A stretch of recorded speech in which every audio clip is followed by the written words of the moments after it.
rolling! Yay, we're back! Hello there my beloved Betties, and welcome to another episode of Truth Behind the Tale, the series where I take a look at some of our most famous fairy tales and delve into their real world historical and cultural origins. And today we're going to be taking a look at Rapunzel. Just a side note before we get into this video, I know I've sort of disappeared off the face of the earth for a little while. The reasons as to why, I will link to a post in the description below explaining as best I can why I just disappeared, but I'm back now and normal Batty programming is going to be resuming. In short though, I feel like it's been a good thing for me to have a bit of a break from doing videos and working so intensely, because it just completely burnt me out, and there were other things which also contributed to why I went quiet for a little bit, but I think it's done me the world of good to not have to stand in front of the camera for a little bit. But now I'm rejuvenated and back to my normal self, so I'm ready to continue and carry on bringing videos to you guys. So without further ado, let's get right into the video. Rapunzel was first published by the Brothers Grimm as part of their children's and household tales in 1812. However, although theirs is the most popular and well-known version of the story as we know it today, it's actually the latest in a very long line of adaptations and enhancements on the same theme. The Grimm tale took its inspiration from an earlier story by Friedrich Schultz in 1790, also called Rapunzel, and that in turn was based on another story even earlier called Percinet, which was published in 1698. Interestingly, that version bears another similarity to the Grimm version, or at least the first edition of it, in that the girl in the tower becomes pregnant due to the prince's visits. This was later amended by the Brothers Grimm in subsequent editions, but it is still there in the first edition if you would like to have a look. Percinet was in itself another adaptation of an even earlier tale from Italy, which was published in 1634. That one was entitled Petronella, and there's even more earlier stories which can potentially tie into it, but we'll get to those in a bit. The use of the uneven bargain which occurs in Rapunzel is actually quite a common theme in fairy tales.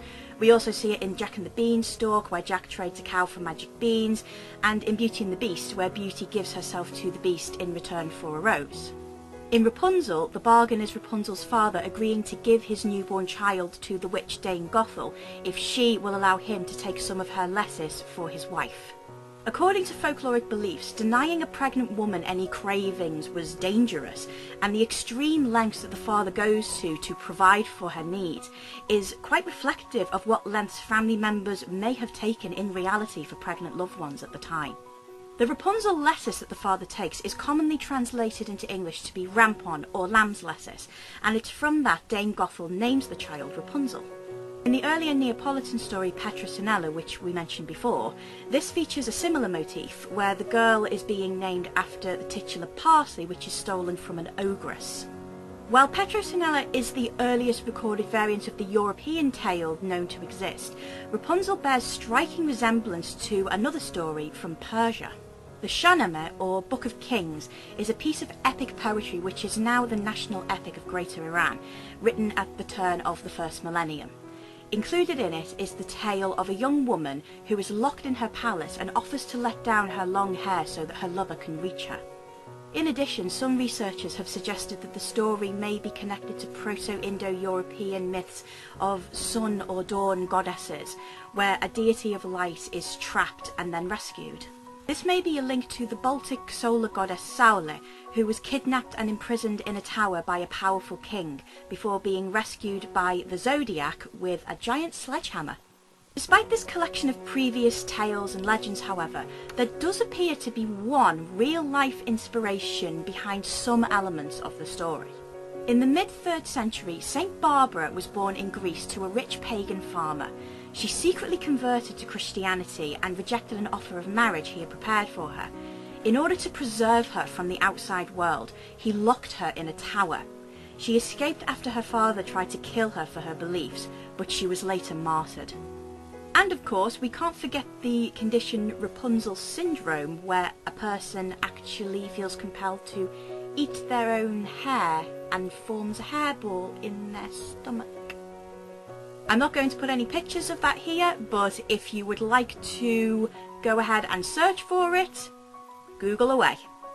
All these stories go to show how much the tale of Rapunzel has evolved through the centuries, being constantly adapted and enhanced by generations of writers until we're left with the version that we recognise today.